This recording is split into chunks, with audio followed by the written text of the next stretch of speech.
60. Pucha. ¿Qué tal? Buenos días. Acá hoy es sábado 20 de marzo del 2021 y estamos por dar inicio a la sesión 15 de la quinta generación de la Red LATAM de jóvenes periodistas. Como le contaba a Nathan, en esta generación son 60 personas de 20 países distintos. Cada año la generación ha ido creciendo más, pero creo que este es un número ya que no podemos pasar porque se vuelve muy complicado.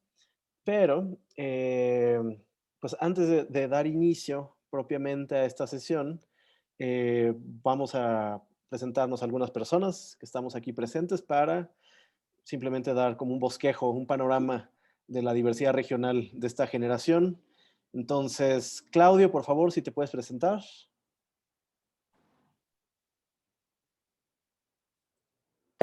Hola, mi nombre es Claudio Cifuentes, soy de Santiago, Chile, tengo 24 años. Muy bien, vamos con Hola. alguien en Colombia, a ver si Vanessa estás por ahí, si te puedes presentar.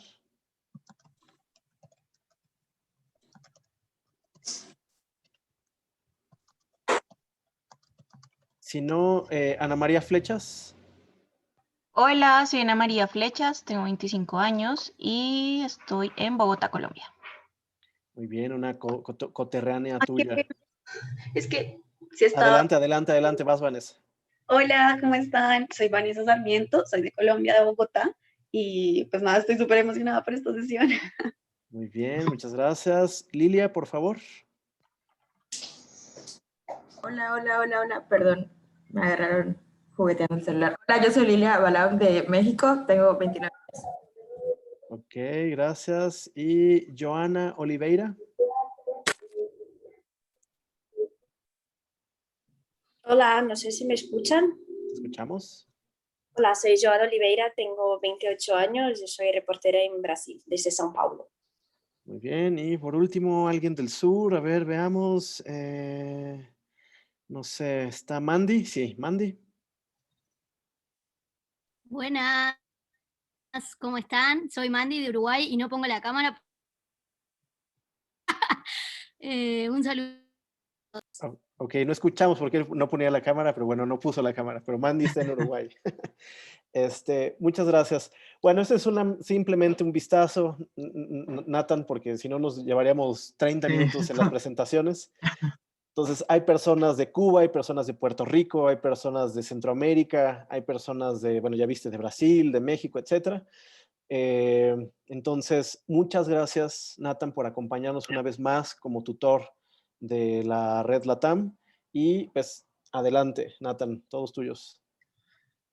No, pues primero, bueno, gracias a distintas latitudes, creo que pues llevamos bastante tiempo en contacto con Jordi, más de 10 años, y pues es muy emocionante ver, digamos, el crecimiento y las actividades y el montón de gente, cada vez más gente que ha pasado por distintas latitudes y hoy en día me los encuentro muchos en actividades profesionales, gente que ya ha pasado por la red, entonces pues es súper bonito todo el proceso.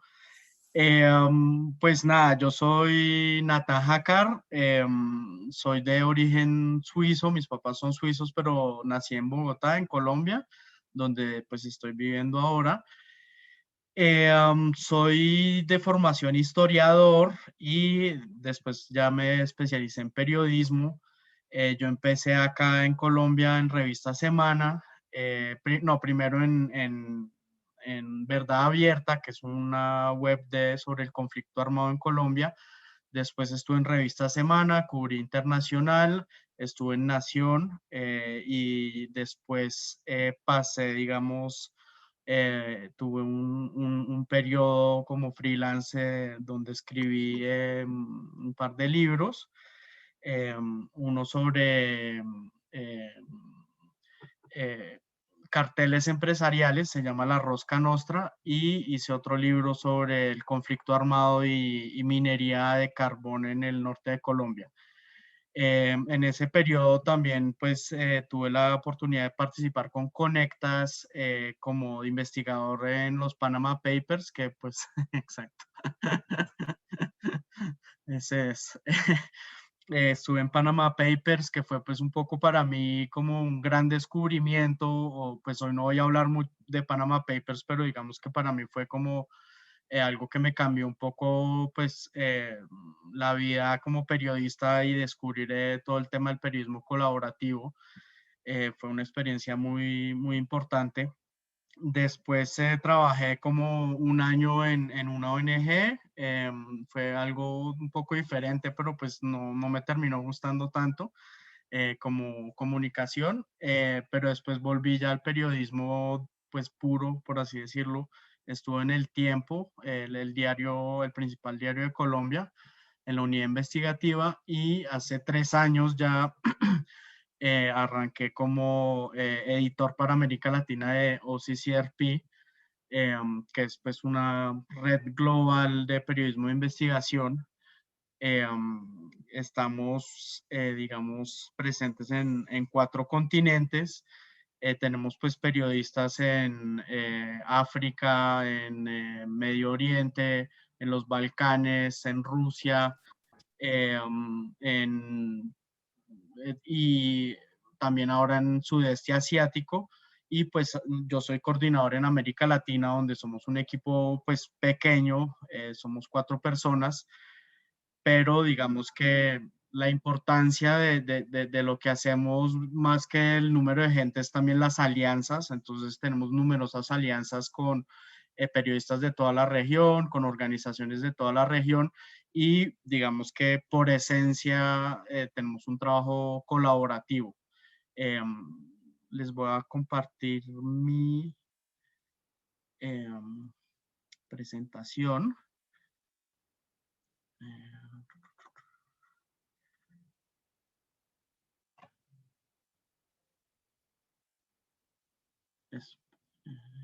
Listo. ¿Sí la ven? Listo.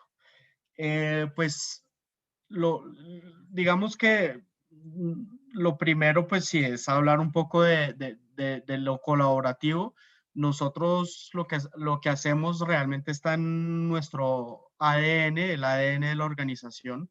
Eh, Trabajamos por proyectos, digamos, con periodistas de toda América Latina. Hemos trabajado con gente en México, en Centroamérica, Venezuela, Colombia, Ecuador hemos hecho trabajo. Ahorita estamos trabajando con gente en Perú, Chile hemos trabajado también, Argentina, y ahora pues tenemos también un editor en Brasil. Entonces estamos empezando a hacer trabajo también con medios en Brasil. Tenemos además pues una alianza con también con la sociedad civil, digamos, que es importante salir a veces un poco del periodismo. Entonces trabajamos mucho con Transparencia Internacional, tanto para tener más impacto, porque ellos retoman nuestras investigaciones, pero también nos sirven para intercambiar información. Por ejemplo, pues en Venezuela hemos trabajado mucho con Transparencia Venezuela, que también nos ha pasado pues datos, y hacemos investigaciones conjuntas. Lo primero, pues yo creo que, yo creo que realmente hoy, digamos, el periodismo se está volviendo cada vez más colaborativo. O sea, ya no podemos hablar de estos medios tradicionales que de pronto antes pues tenían un corresponsal en todos los países, etcétera. Digamos que ustedes bien saben que hoy en día la realidad del periodismo ha cambiado mucho, y digamos que es muy importante poder aliarse para ser más fuerte y poner cada uno pequeñas piezas, juntarlas para poder hacer trabajos mucho más fuertes, transnacionales.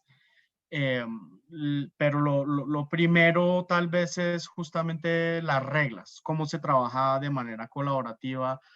¿Qué es eso del periodismo colaborativo?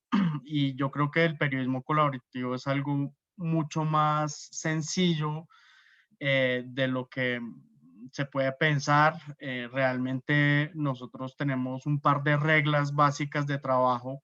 La primera es se comparte la información. ponemos una regla donde todo el mundo va a compartir todo lo que hace.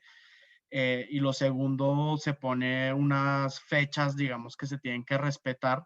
Y dentro del marco de esas dos grandes reglas, digamos, ya después cada proyecto tiene sus propias características.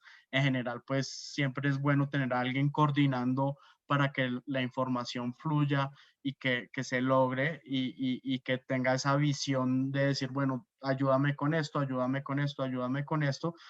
Y ya después, digamos que el producto final, digamos, se puede cuadrar, se puede decir, pues vamos a hacer un mismo artículo o cada uno hace su artículo, porque también cada medio tiene su propia audiencia y es normal que si es una historia que une a, no sé, a Guatemala, México y El Salvador, que de pronto para la audiencia de Guatemala sea más interesante tener la historia de Guatemala más arriba.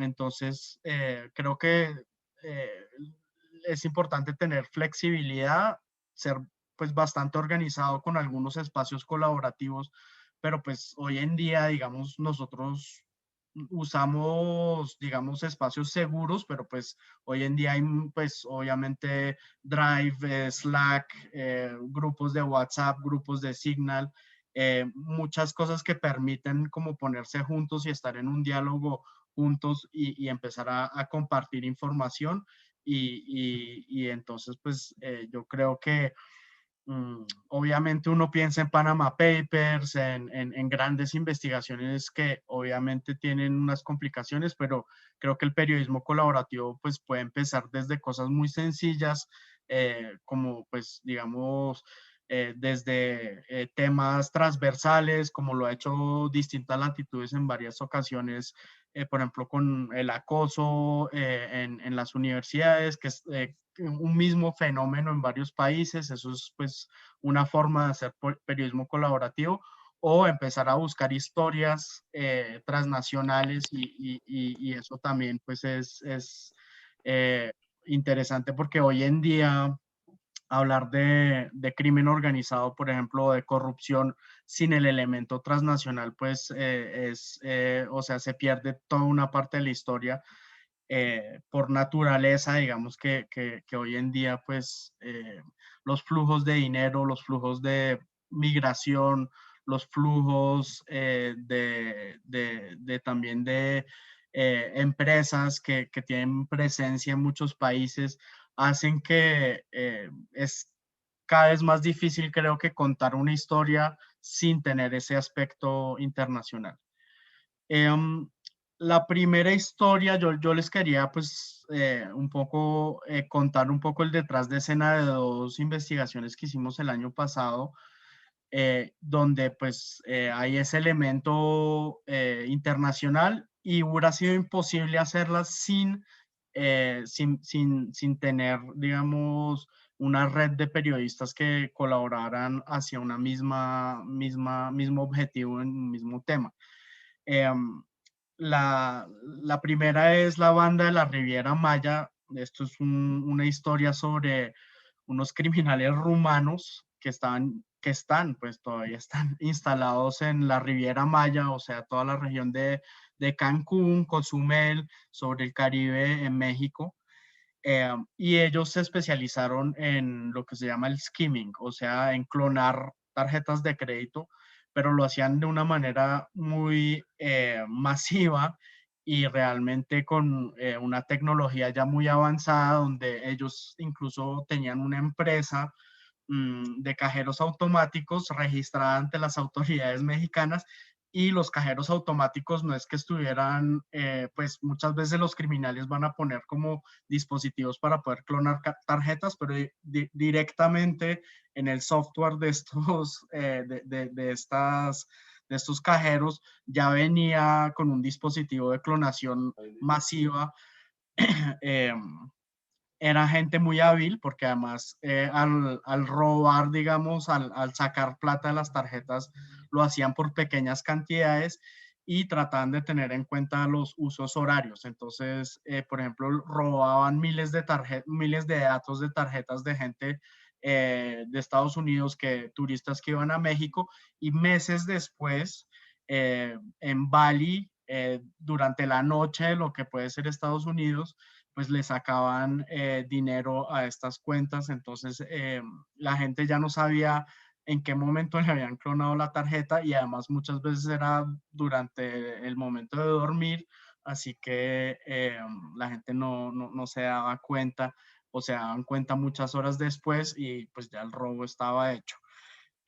Estamos hablando de gente que probablemente tenía el 10% de un mercado global de más o menos 2.000 millones de dólares anuales, eh, y pues un poder de corrupción gigante, tanto en Rumania como en México, donde pues tienen aliados a todos los niveles, tanto de la justicia como de las autoridades, también de periodistas que, por ejemplo, en México pues están pues como a su servicio, y haciendo alianzas pues con bancos de primera importancia en México, justamente para instalar, por ejemplo, los cajeros automáticos.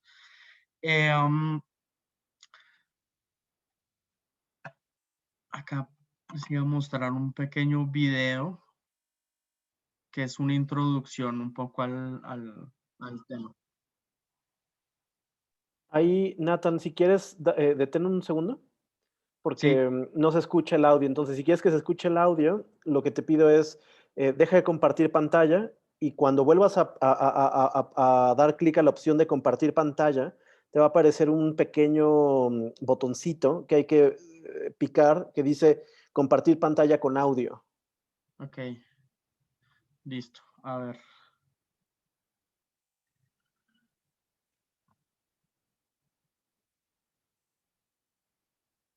Listo.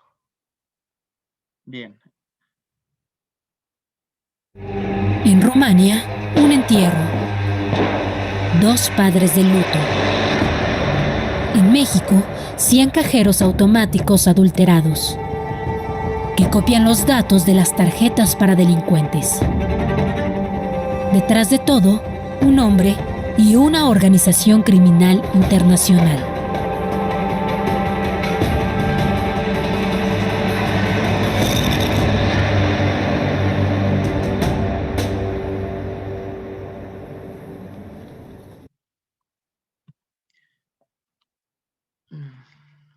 Entonces, digamos que todo empieza realmente con una noticia de un rumano asesinado en Cancún, y pues mi jefe, digamos, es rumano, pero pues siempre le ha gustado mucho América Latina, y él siempre está pendiente de qué pasa con los rumanos.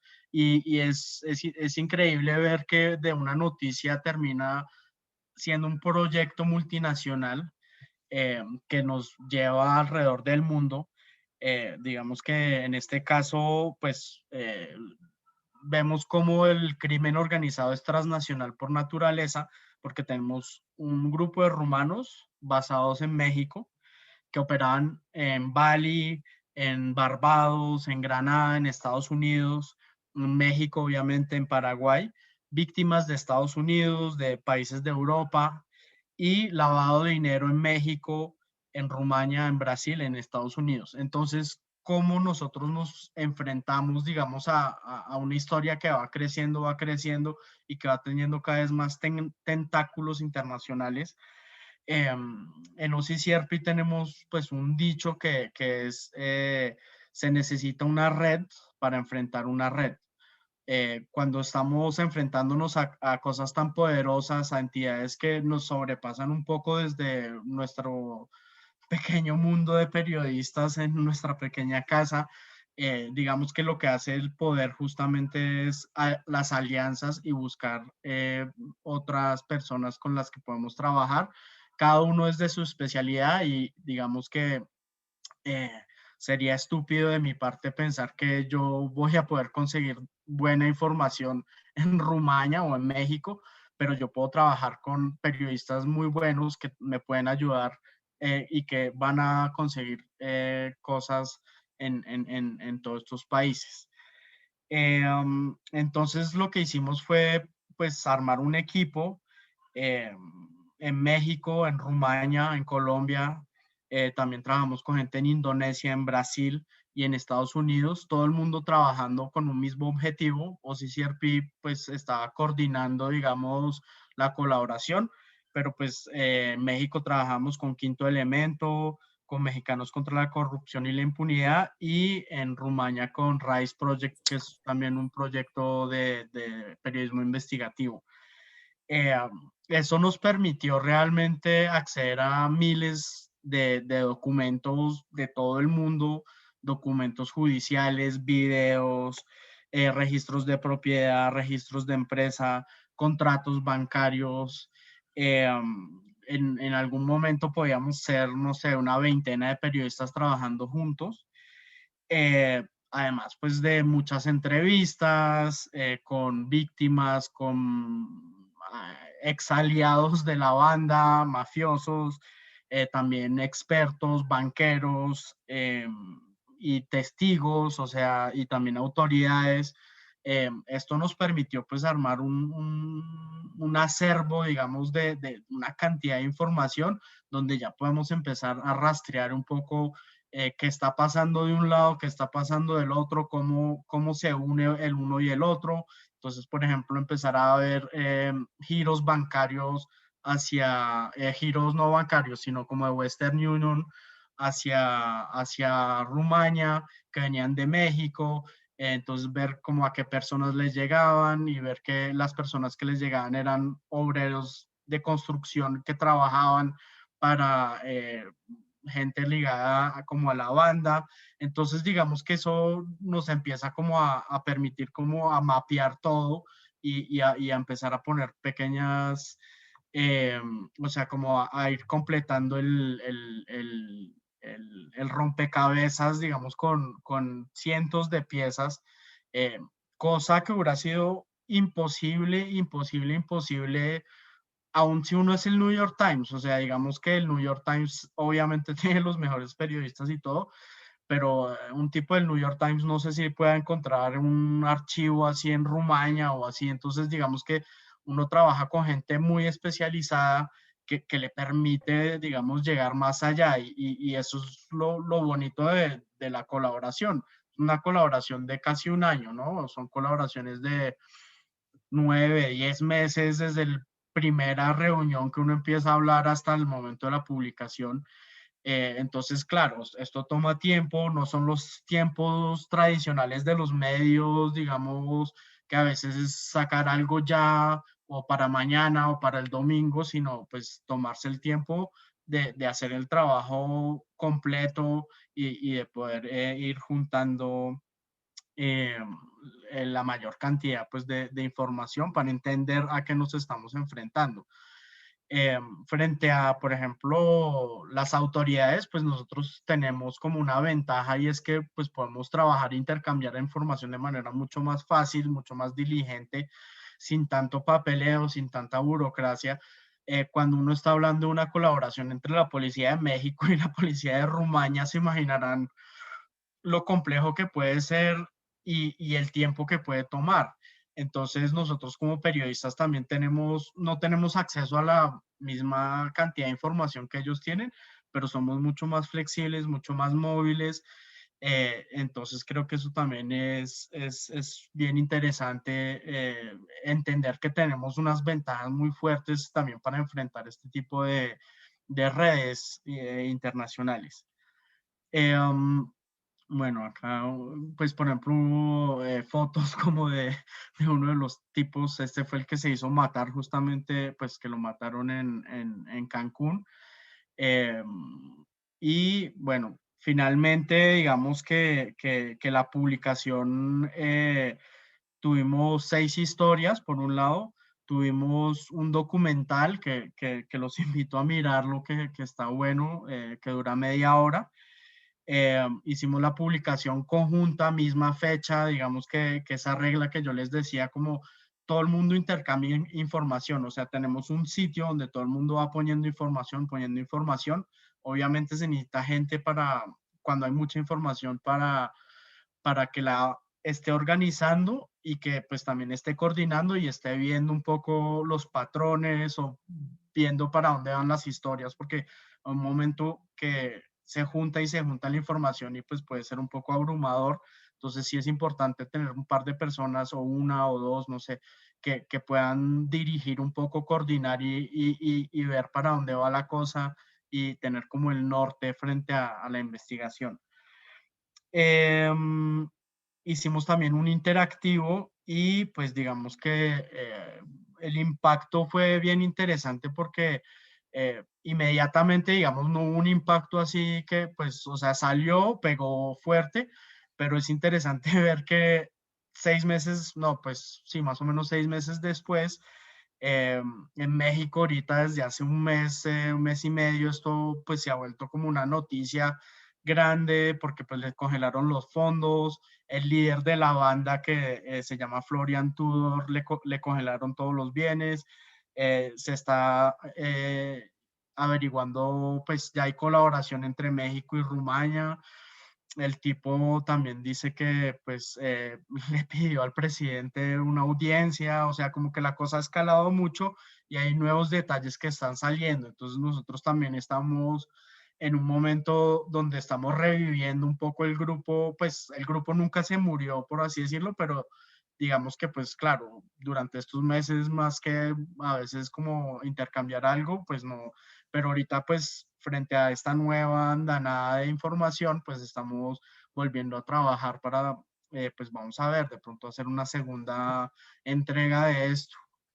Ya hay varias gente que ha sido condenada en Rumania, de hecho fue esta semana, pues creo que el jueves o el viernes. Y pues digamos que como cosa interesante además, y pues es la primera vez que pasa, pues se hizo el documental y una productora se acercó a UCCRP para hacer una especie de serie de ficción un poco, pero inspirada en esta historia, lo cual pues obviamente es muy, muy interesante, pero que también financieramente puede abrir, digamos, nuevas oportunidades de financiación para periodismo independiente y pues digamos que no es lucrativo ni comercial, sino entonces pues yo creo que también hay nuevas vías y cuando uno tiene este tipo de historias tan grandes pues también está interesando otra gente que no teníamos digamos en el radar originalmente. Hay otra historia que también les quería contar y bueno, tiene un poco que ver pues recuerdo el año pasado cuando tuvimos pues el curso con la Red LATAM del año pasado, eh, estábamos apenas empezando, digamos, con el COVID y todo el mundo, pues estábamos en las primeras semanas de las cuarentenas, o sea, obviamente era un tema muy fuerte y pues esa vez, pues terminamos hablando mucho de cómo usar, digamos, el poder de la red o el poder de las redes, el poder del periodismo colaborativo para investigar temas de COVID, que es algo que nos estaba pasando pues todavía a todos. Una de las investigaciones que hicimos, esto salió en mayo del año pasado, fue sobre qué estaba pasando con la industria, digamos, de la cocaína en tiempos de COVID, básicamente. Entonces, era un poco la pregunta de cómo la delincuencia se estaba adaptando a esta crisis, que pues la mayor crisis en décadas, y cómo estaba perturbando el negocio criminal. O sea, y pues obviamente yo creo que acá no hay que decirlo, pero pues la industria de la cocaína es por esencia también transnacional. Tenemos pues países cultivadores, Perú, Bolivia, Colombia, donde se cultiva y se procesa y después digamos que la cocaína llega al mundo entero a través de, no sé, Centroamérica, México, para llegar a Estados Unidos, en barcos muchas veces para llegar a Europa a través de, no sé, puertos en Brasil, puertos en Argentina, puertos en Ecuador, Costa Rica. Entonces, por su propia naturaleza era un tema transnacional que nos obligaba también a hacer un equipo, digamos, colaborativo. Lo que hicimos, pues para rastrear un poco un fenómeno que tiene características locales, como puede ser el cultivo en Colombia o la venta, digamos, en Europa. Entonces ahí empezamos a armar un equipo y cada equipo pues empezaba a mirar el fenómeno un poco desde lo que pasa en su país. Entonces hicimos una alianza más o menos de 10 periodistas. Estábamos en Colombia, Brasil, México, España, Italia, Países Bajos, y digamos que el coordinador estaba en Ucrania, aunque pues Ucrania no entraba ahí, pero digamos que él vive allá. Acá en Colombia, pues por ejemplo, empezamos con Verdad Abierta y nosotros, acá somos 2 personas de OCCRP en Colombia, a hablar también con cultivadores de coca, con gente como para entender nuestras fuentes, policía, fiscalía, etcétera, para ver qué estaba pasando. Al mismo tiempo, pues estábamos armando una base de datos de incautaciones, o sea, empezar a mirar sistemáticamente y meter una base de datos de fecha, cantidad, lugar de origen, o sea, toda la información que pudiéramos juntar en una base de datos para poder hacer un análisis un poco más estructurado sobre un mes y medio de pandemia, de cuarentenas, 2 meses de cuarentena, a ver cómo había evolucionado y tratar de hacer una comparación un poco en tiempo real. También pues empezamos a identificar, digamos, casos en España o en Italia y a mirar un poco, por ejemplo, un barco cuando había salido de Colombia o cuando había salido pues de Sudamérica, tratar de rastrear un poco esas empresas, mirar un poco quién estaba detrás, aunque pues el objetivo acá era un poco explicar un fenómeno más que decir empresa tal, sino tratar como de rastrear más un fenómeno que estaba pasando en ese momento. También teníamos a un periodista que estaba rastreando redes. Digamos que sabíamos, pues nuestra intuición nos decía que se estaba volviendo más difícil la venta, digamos, al menudeo de la cocaína en las calles o en las discotecas, etcétera, porque todo estaba cerrado. Entonces, trabajamos con un periodista que pues conoce muy bien la dark web y todos estos sitios un poco donde con cierta libertad hay como unas especies de Amazon de las drogas, etcétera, para ver un poco cómo evolucionaban los precios, tratar de entrar en contacto con vendedores de la dark web para ver un poco ellos cómo se estaban adaptando. Y bueno, pues digamos que después tácticas más clásicas de contactar, sí, autoridades, fiscalías, policías antinarcóticos, etcétera, para ver un poco qué estaba pasando. Sí, por ejemplo, pues acá el, el pantallazo azul es como de esos Amazon donde se vende de todo, entonces pues también ahí pusimos como, puse uno de los barcos que rastreamos, porque pues fue un cargamento muy grande que cayó en España. Entonces pues hay unas herramientas que después les voy a hablar del aspecto más de herramientas en el segundo bloque, pero que nos permite como hacer rastreo, por ejemplo, de barcos para ver cuándo salieron, de dónde salieron, si pararon en algún lugar o no, y pues también ya después mirar un poco de quién es el barco, cuándo lo compraron, cosas así.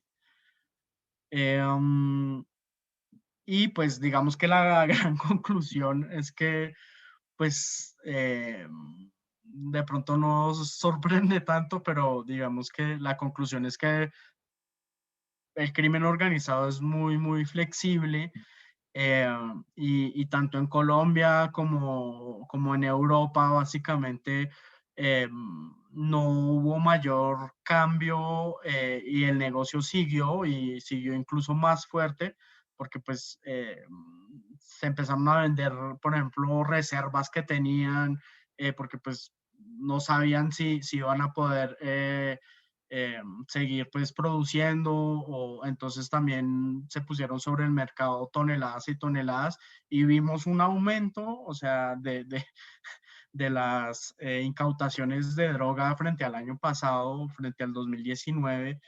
Vimos un mercado muy flexible que logra realmente adaptarse a cualquier cosa, mucho más que, no sé, que el mercado del petróleo o unos mercados globales también que sufrieron mucho más. El mercado de las drogas funcionó y siguió casi como si nada, se adaptó.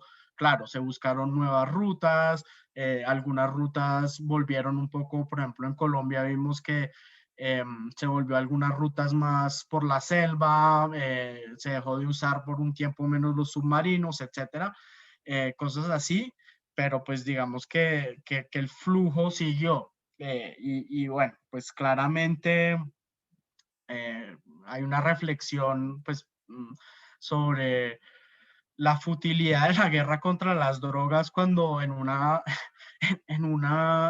crisis global tan grande que está afectando tan fuertemente a todas las economías, la adaptación se hace sin mayor problema.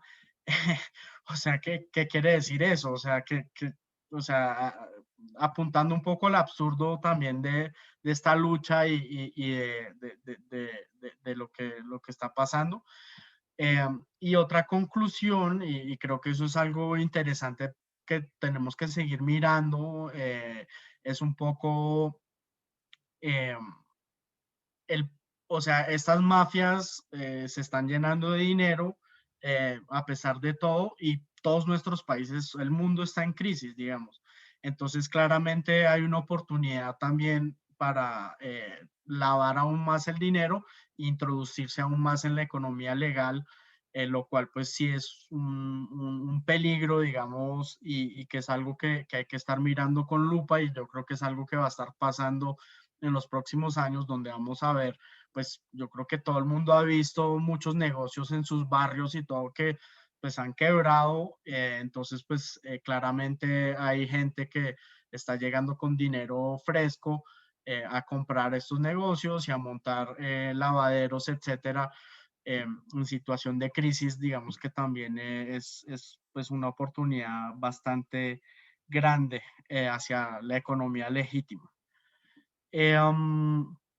Esos son los dos, digamos, grandes ejemplos que les quería pues mostrar del primer bloque, un poco cómo trabajamos. O sea, realmente acá en el tema de la cocaína, pues rápidamente nos pusimos en contacto varios periodistas con los que pues hemos trabajado, y que nos interesa el tema y tal. Ni siquiera se necesita un presupuesto, todos estábamos trabajando desde la casa, no hubo viajes, no hubo nada. O sea, realmente fue basado un poco en la experiencia que cada uno tiene, en algunas fuentes que cada uno tiene, y en hacer pues llamadas y ir básicamente compartiendo la información desde el Excel que hicimos, o sea, cada día que cada uno iba viendo y veía, uy, cayó tanto, no sé qué, lo iba completando, pero además íbamos pues poniendo todo en conjunto. Realmente ahí todo se hizo con un drive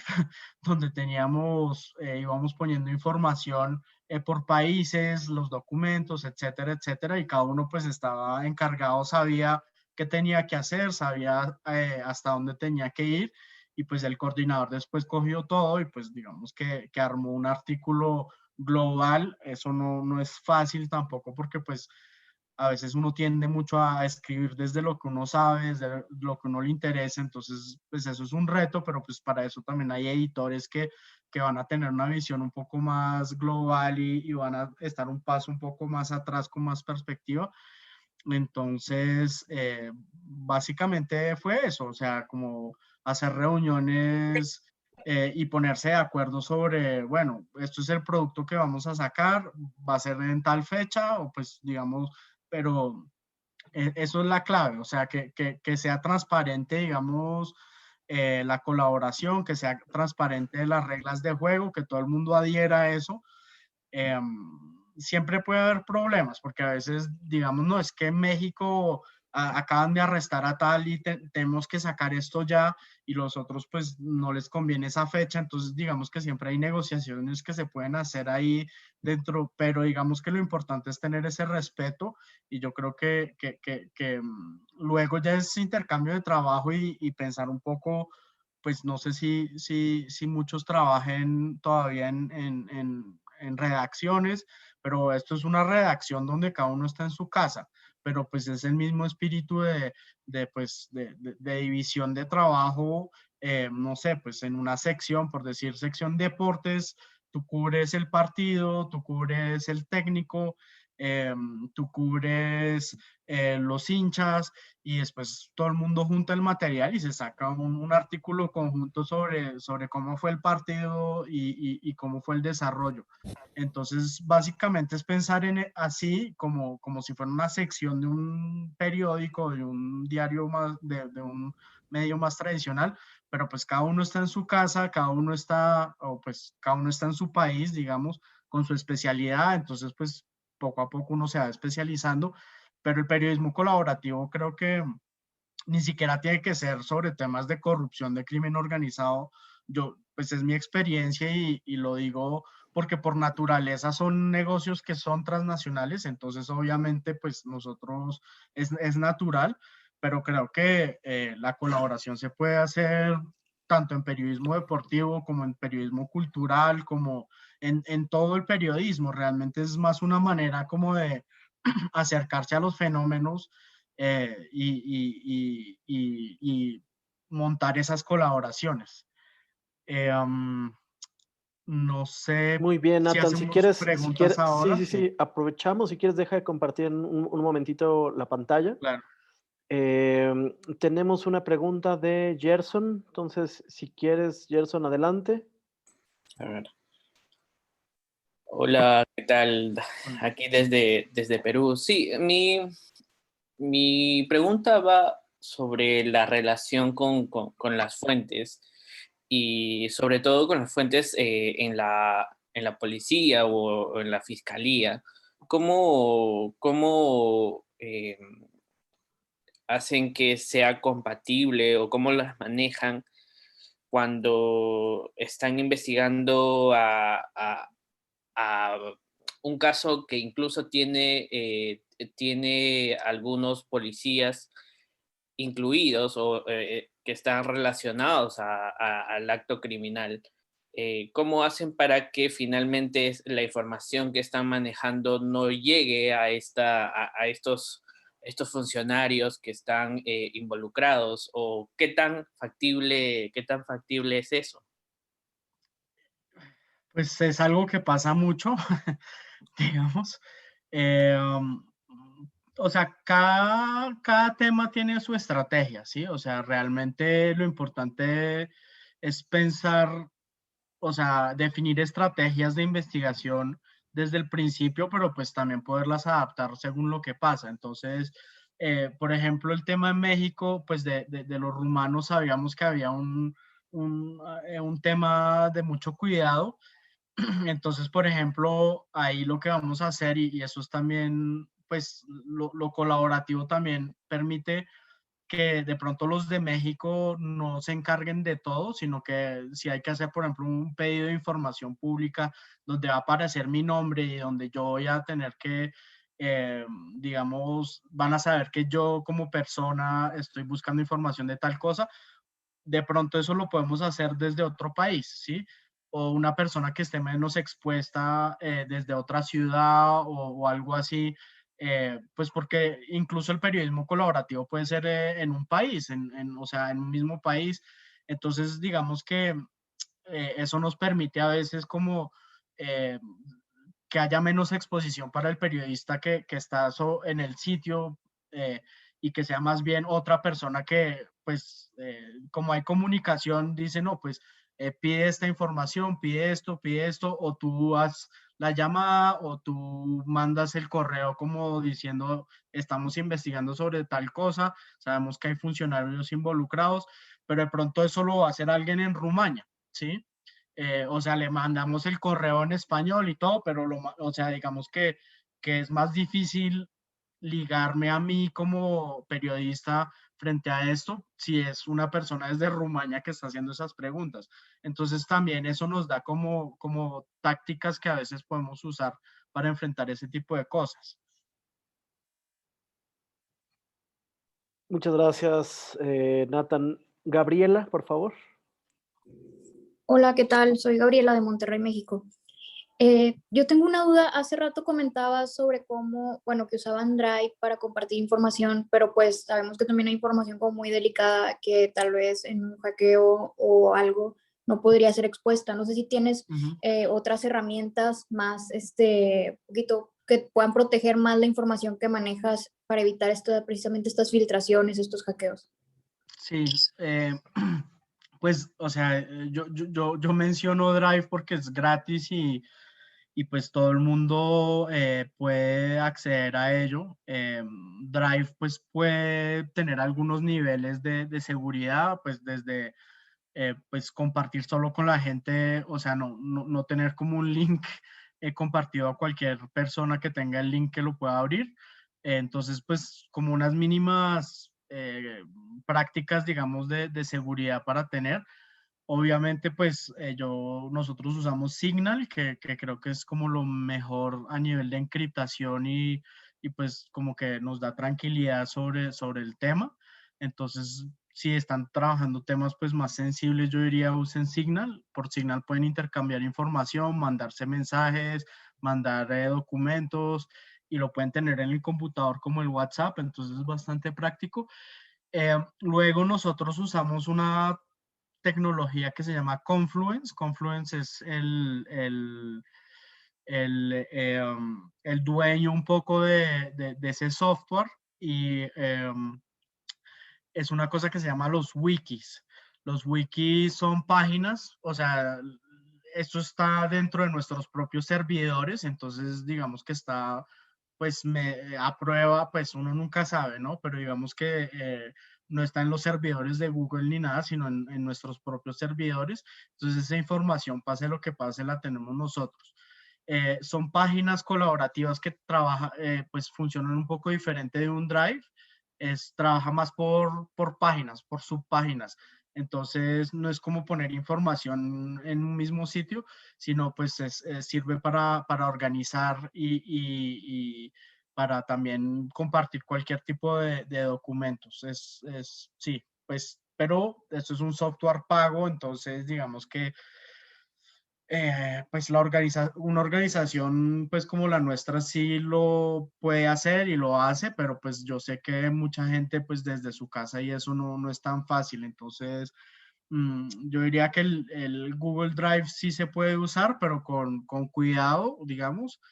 Se pueden poner passwords, se pueden también, y con cuidado con quién se comparte, con cuidado de que el link no sea como un link abierto, cosas así, y usar Signal y canales de comunicación más seguras. Pues para las reuniones antes usábamos Jitsi, que pues es como un Zoom. Últimamente estamos usando más el de Google. Tenemos un equipo de seguridad pues propio, digamos, que está auditando todo el tiempo.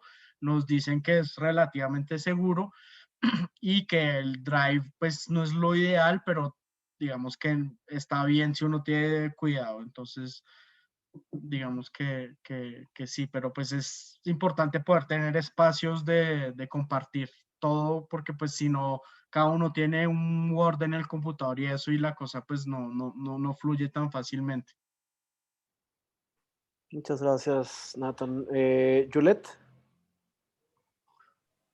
Nada, yo quería preguntarte, bueno, porque cuando yo trabajaba en una sala de redacción que no estaba dedicada a investigación específicamente, era muy común ver como periodistas especializados en sucesos o en salud, educación, tenían sus propias fuentes particulares, pero los periodistas de investigación eran como investigación en su tipo. Pero en los últimos meses me he dado cuenta de que hay incluso periodistas de investigación que están especializados en áreas en específicas, por ejemplo, no sé, cibercrimen o, o fraude fiscal, y quería preguntarte si tú recomiendas, bueno, que las personas, o sea, los periodistas de investigación se especialicen en algo en particular, en algún tipo de delito, sobre todo, bueno, por lo que estabas comentando de los complejos que es el crimen organizado y cómo opera. Y si lo recomiendas, o sea, qué herramientas o qué recomendaciones pudieses dar como para una persona encontrar ese nicho o ese interés en particular. Pues sí, o sea, yo creo que después si uno entra en periodismo investigativo hay infinidad de cosas y hay gente que, por ejemplo, en deportes hace periodismo investigativo, hay muchas cosas muy interesantes y es poco cubierto, digamos. Cultura no he escuchado mucho, pero seguramente uno podría mirar. Pero pues no sé, o sea, yo creo que también hoy en día con fuentes de inteligencia abierta hay cosas súper interesantes, todo lo que hace Bellingcat. Después está el periodismo de datos, gente pues que es muy buena para cruzar datos y poder buscar y eso. Eh, no sé, pues yo creo que pues eso lo va llevando uno también lo que a uno le gusta o los temas y uno se va metiendo y uno pues va aprendiendo también pues según va trabajando, uno va aprendiendo, pues hay mucha literatura, digamos, no sé, o sea, uno pues puede ser un experto en, en empresas offshore, todo ese sistema que es también bastante complejo.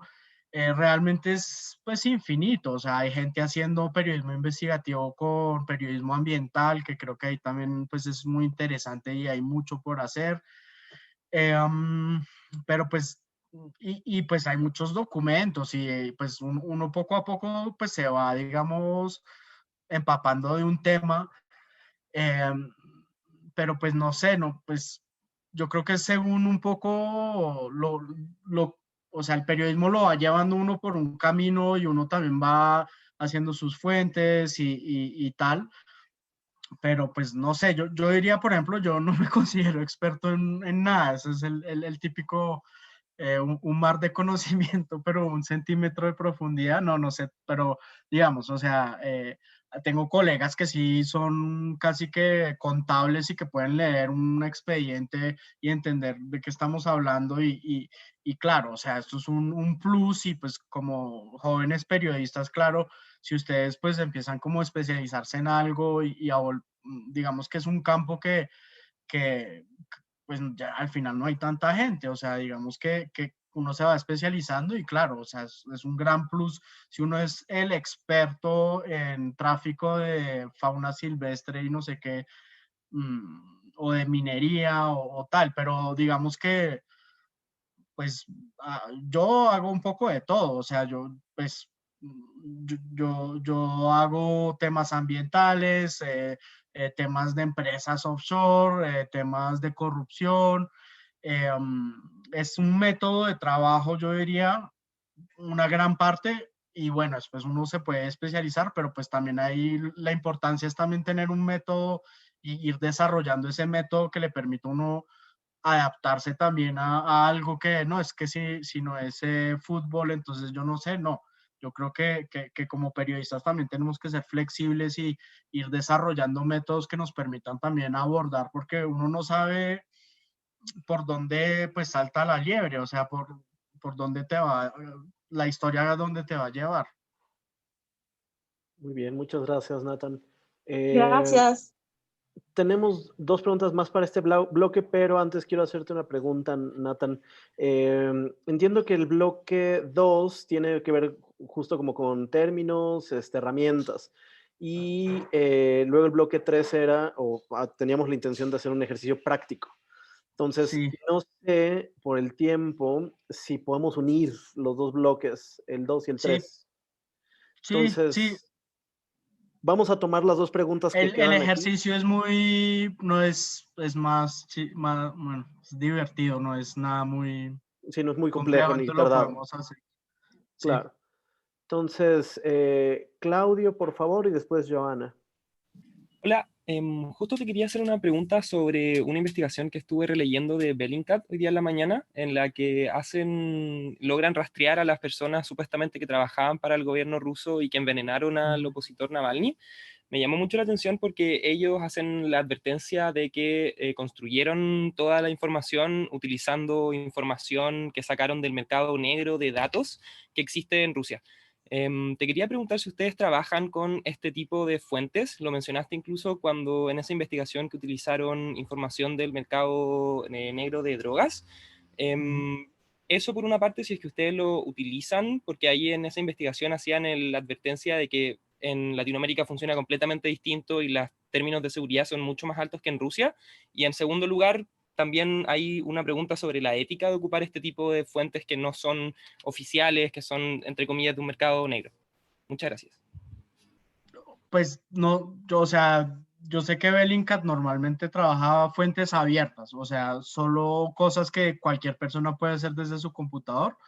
Hay o sea, es más, o sea, es bien interesante. Estoy seguro que se podría gestionar un curso con Gianfranco Fiorella, que es como el coordinador para América Latina, donde él, pues yo hice ese curso y pues básicamente es poder hacer investigaciones con fuentes abiertas desde tu computador, cualquiera lo puede hacer. Entonces, digamos que me sorprende un poco que normalmente ellos solo hacen ese tipo de fuentes y no, o sea, ellos pueden buscar información sí, o sea, no, me sorprende que ellos hayan comprado o hecho algo de ese tipo, pero digamos que lo que sí se puede hacer es, pues uno usar, pues tener una fuente en el mundo ilegal o una fuente, digamos, pues ir a mirar cuánto está costando, no sé, un arma en Chile,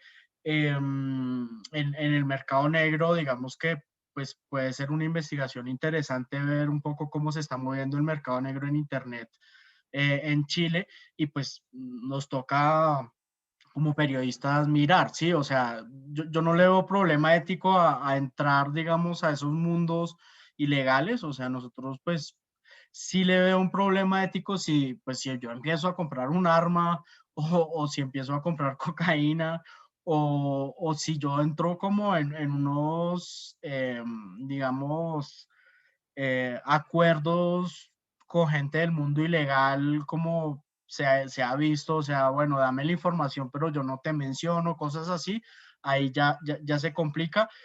Pagar por información es algo que, pues, digamos que nosotros no hacemos, pero pues la información tiene un costo porque, pues, por ejemplo, a veces hay que pagar por un registro público, cosas así, entonces, digamos, estamos pagando por información, pero eso es así. Pero pues pagarle una fuente, no, pues este video te vale $5,000, eso no lo hacemos para nada. Entonces, creo que los límites éticos es, pues, se cubre lo blanco, lo negro, lo gris, o sea, digamos que eso sí, no le veo problema éticamente.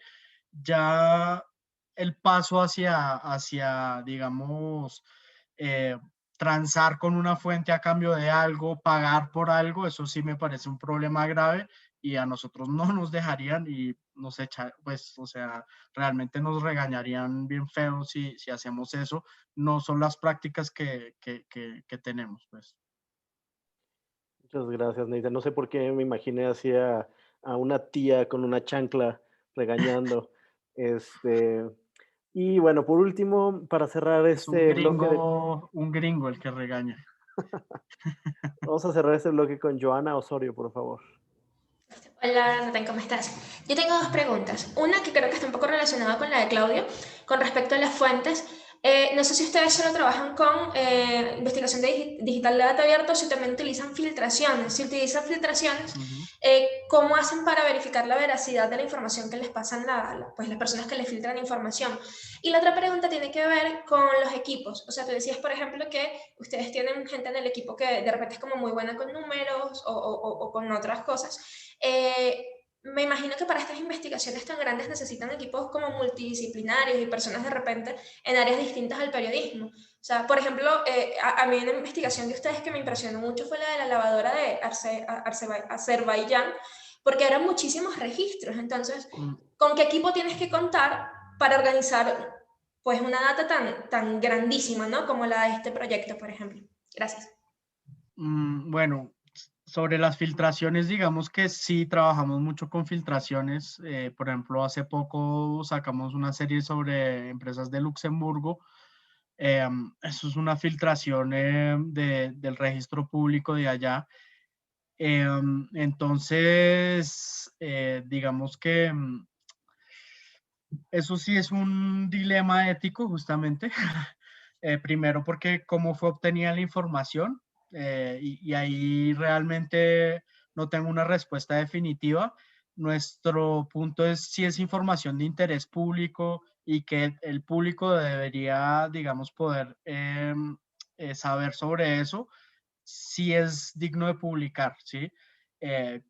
Porque pues te pueden filtrar, no sé, o sea, información privada de gente que no es nuestro problema, aunque pues obviamente el morbo y todo pues hace que de pronto pues podría ser un tema que genere muchos lectores, que genere impacto, pero digamos que nosotros eso es como el límite, o sea, es una información que es de interés público, debería hacerlo, eso es. ¿Cómo verificamos que eso sea, eh, que la información que nos filtran, digamos, sea veraz?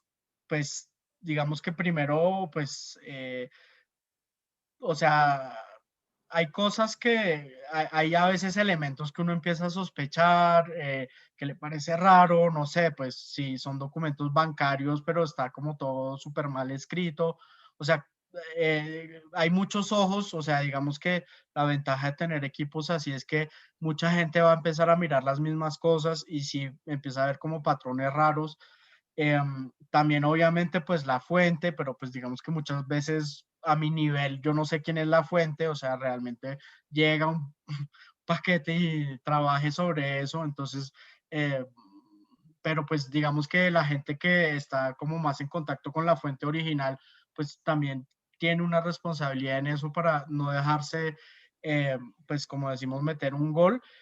Y digamos que también en nuestro proceso final de publicación tenemos un proceso de fact-checking que es pues muy fuerte, donde hay gente, digamos que no participa en la investigación, pero va a estar verificando todos los datos. Y esos datos, pues ellos, digamos que también los pueden llegar a cruzar y si ven cosas raras. Entonces, básicamente es como una combinación entre pues el tema de la fuente, de la confianza con la fuente, el tema de la experiencia y tener gente que lleva 20, 25 años trabajando estos temas, entonces que también tienen un sexto sentido ahí, entonces también hay un poco de eso y también pues digamos un equipo que después va a verificar todo y va a ver, pero pues digamos que cuando estamos hablando de filtraciones masivas de miles y miles de documentos ya se vuelve muy difícil también hacer pues digamos documentos falsos. Lo de los equipos, sí. Bueno, tenemos un equipo de data bastante grande que nos ayuda, digamos, y ahorita les voy a presentar un poco eso, pero ellos nos ayudan realmente bastante con el tema de indexación, de poder cruzar una base con otra, de scrapear, pues, si tenemos acceso a alguna base de datos, entonces digamos que es un equipo pues de gente que se dedica a eso, básicamente a estar pues buscando y buscando y buscando. Y nosotros pues hacemos alianzas con personas que están por fuera y que pues puede ser de la sociedad civil, pues por ejemplo transparencia, pero pues un tema que a veces es bancario y que, o no sé, que uno no entienda, ¿sí? Pues vamos a de pronto consultar a un experto en lavado de dinero y le vamos a decir, pues en un pacto de confidencialidad, vea, tengo esto, yo creo que esto quiere decir esto, pero pues usted que ve ahí también, ¿sí? Entonces yo creo que no hay que tener miedo también dentro de la investigación a buscar gente aliados que puedan, digamos, aportar y guiarlo uno también, porque pues no nos las sabemos todas y justamente pues no somos, pero pues a veces hemos dicho, pucha, sería bueno tener un contador, o alguien, sí, que nos pueda ayudar, porque a veces son unos temas que son cifras y números y unos esquemas complejos empresariales que no, no estamos preparados siempre para eso. Entonces, pero a veces hay alguien en el equipo que no está en esa investigación, pero que sí sabe un poco más. Entonces uno le va a decir, pues, mire esto a ver qué le parece. Muy bien, Nathan, muchas gracias. Pues si quieres, entonces continuamos con el flujo de la presentación. Sí. Y si quedaron preguntas adicionales, las resolvemos al terminar los siguientes bloques. Bueno, voy a tratar de ir rápido. Bueno, acá les quería pues mostrar un poco algunas herramientas y estas herramientas son semiabiertas, entonces ustedes también las pueden usar, que nosotros usamos básicamente. O sea, ¿qué nos importa? Uno, en general, mucho como registros empresariales, registros de propiedad, eso es pues súper importante para rastrear un poco quién está detrás de qué. Y qué han hecho con esto, o quién está detrás de una empresa, quién está detrás de una propiedad. La primera herramienta se llama Investigative Dashboard. Esa es la página id.ccrp.org. Lo podemos ver un poco como una debida diligencia para periodistas. Es decir, los abogados de los bufetes grandes internacionales, etcétera, cuando yo soy un empresario y de pronto voy a hacer un negocio con alguien, pues existe ese servicio de debida diligencia, o cuando un banco va a abrirle una cuenta a alguien, verificar quién es la persona, básicamente eso es la debida diligencia. Nosotros en el dashboard, digamos, tenemos un equipo, son unas 8 personas, hay una persona de América Latina, no sé si fue de Red Latam, Daniel Salazar, él está en Costa Rica. De la generación pasada, sí. Exacto. Entonces ellos, digamos que OCCRP tiene acceso a unas bases de datos que normalmente son pagas, son bases de datos comerciales, y son bases de datos bastante costosas, pero si se divide, digamos, entre muchos periodistas, digamos, que nos puede dar acceso a registros de propiedad a nivel mundial, información sobre personas. Entonces, por decir, necesito saber si este señor tiene algo en Israel, pues uno les puede preguntar a ellos, y ellos pues cada uno tiene una especialidad y pues van a decir, no, pues usted mire a ver en Israel si este señor, o sea, yo no sé cómo buscar una propiedad en Israel, pero digamos que hay gente que sabe y que va a hacer el trabajo por uno. Entonces ellos reciben, digamos que acá en este sitio ustedes pues pueden crear un usuario, una contraseña, y lo que se puede hacer es un ticket. O sea, ahí les van a, bueno, ahí hay varias posibilidades. Lo que les estoy mostrando es una especie de repositorio, un directorio, digamos, con cientos de bases de datos públicas en el mundo. Entonces necesito encontrar un bien en Colombia, por dónde es, ¿sí? O necesito encontrar una empresa en Colombia, ¿cómo es? Entonces ahí van a tener como esos detalles. Luego, pues ya más el dashboard como tal, entonces pues digamos que entran y podemos identificar qué tiene una persona, o ayudar, digamos, qué tiene una compañía o de quién es una compañía, y temas sobre, por ejemplo, vehículos. O sea, estamos hablando de aviones privados, si tienen una matrícula y quieren saber ese avión dónde está, pues hay unas herramientas que permiten saberlo y hay gente que les puede ayudar con eso. El tema de los barcos que les mostré ahorita, saber que este barco pues pasó por acá o tal. Entonces, digamos que son unos formatos que hay que llenar, hay que dar información, entre más información le dé uno al investigador que va a trabajar con uno, pues más contexto y la persona pues puede ayudar a encontrar. Entonces, pues bueno, aquí digamos que es un poco lo que hay que llenar, digamos, cuál es tu historia, dónde has mirado, algunos detalles, por ejemplo, por una persona es importante a veces tener fecha de nacimiento para pues con el tema de la homonimia. Y pues digamos, le preguntan a uno si es peligroso o no y tal.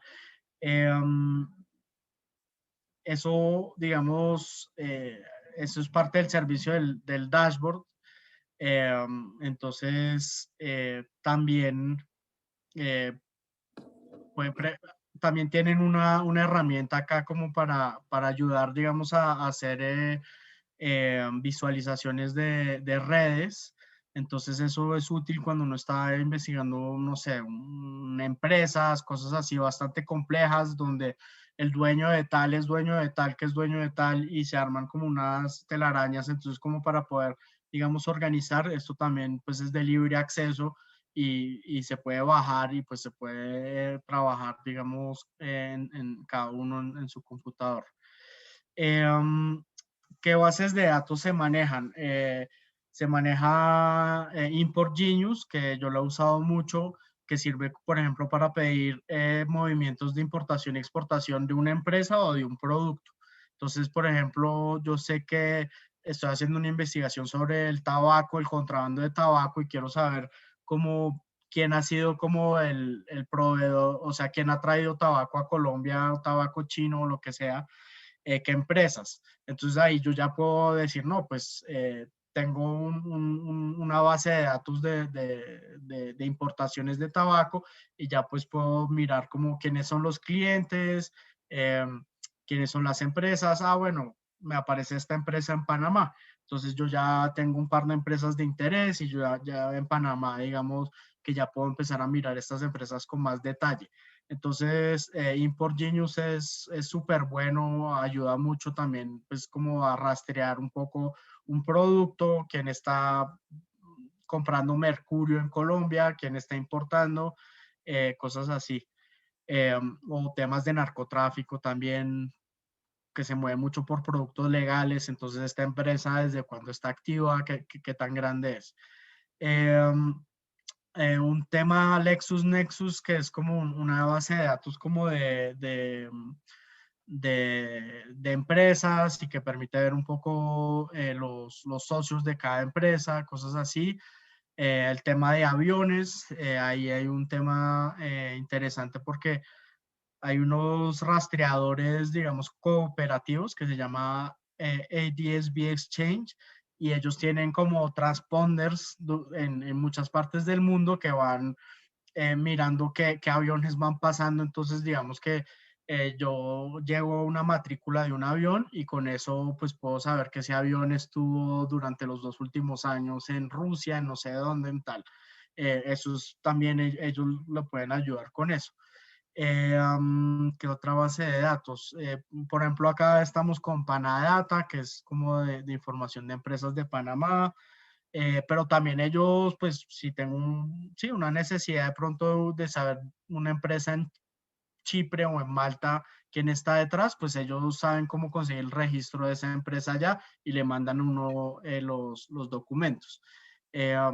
Y pues es súper confidencial, ellos no hablan de eso con nadie, hay que confiar un poco, pues, porque a veces el periodista es como, no, pero es que esto no lo puede saber nadie, pero digamos que estos son unos aliados pues bastante interesantes. La otra, digamos, es el data.ccrp. Esta es la herramienta más pues de periodismo de datos, digamos. La idea, digamos, detrás de eso, les voy a tratar de, no. Ese está en inglés, pero dura poquito. At the Organized Crime Corruption Reporting Project, we have the largest network of investigative reporters across the world. We track organized crime, corruption, and basically the use of the illicit financial system of offshore finance and money laundering.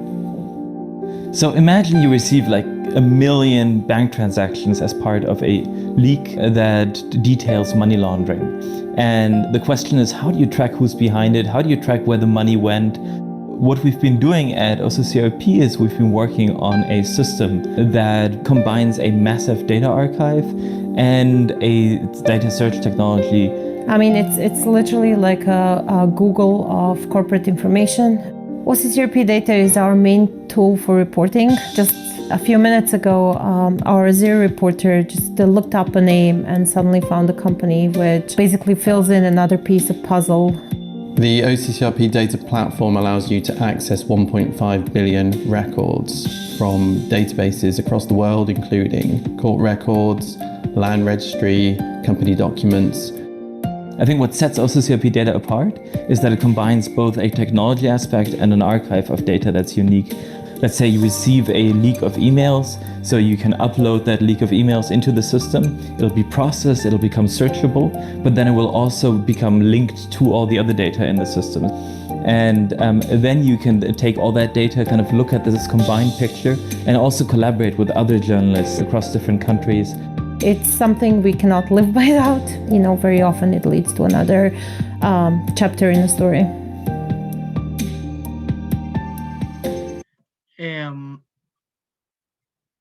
Sí, o sea, como lo explicaba mi colega, es una especie de Google de bases de datos.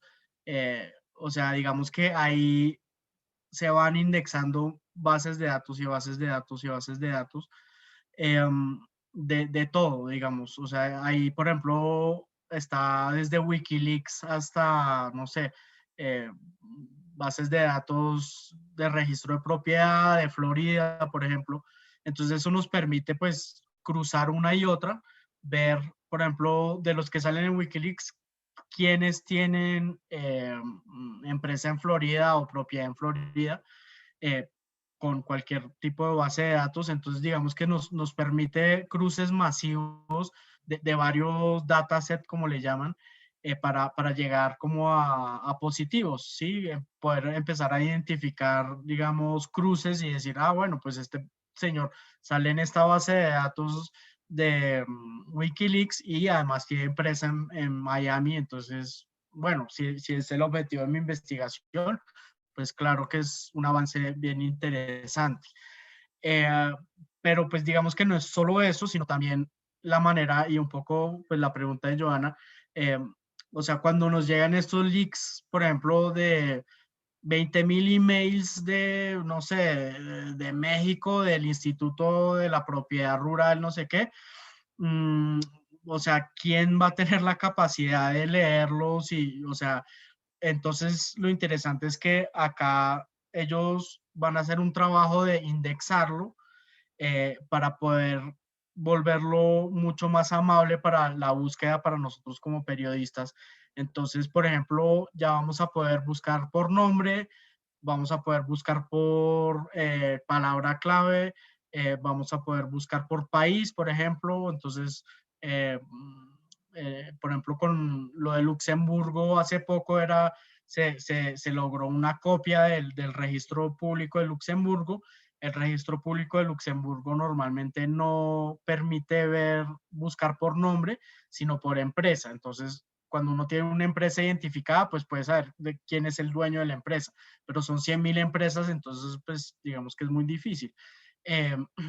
Ahí lo indexaron para nosotros ya tener una lista de nombres y una lista de nacionalidades. Entonces ya podíamos decir, estos son los 100 nombres de Venezuela, estos son los 100 nombres de México, y decirle a los colegas en México, cojan los 100 nombres, miren a ver si ahí hay gente de interés o no. Los de Venezuela, yo los cojo y yo empiezo a mirar con colegas de Venezuela y así. Y nos permite pues como voltear un poco a veces, o sea, grandes bases de datos donde a veces no es posible hacer este tipo de búsquedas de manera más sistemática. cuando uno está frente a un registro de propiedad, por ejemplo, solo puede buscar de a un edificio o de a una persona. Acá podemos tener una lista de 1000 personas de interés y lo cruzamos con la base de datos y ya nos va arrojando, digamos, posibles positivos. Entonces, es una herramienta muy poderosa. Acá hay un equipo también de varias personas. En poco tiempo vamos a tener también a alguien para América Latina, entonces pues yo creo que va a ser interesante, vamos a poder empezar a hacer más trabajos de ese tipo. Yo no soy pues para nada experto en data ni nada, pero lo que ellos nos ayudan mucho es sobre todo como a poderlo indexar y a poderlo trabajar.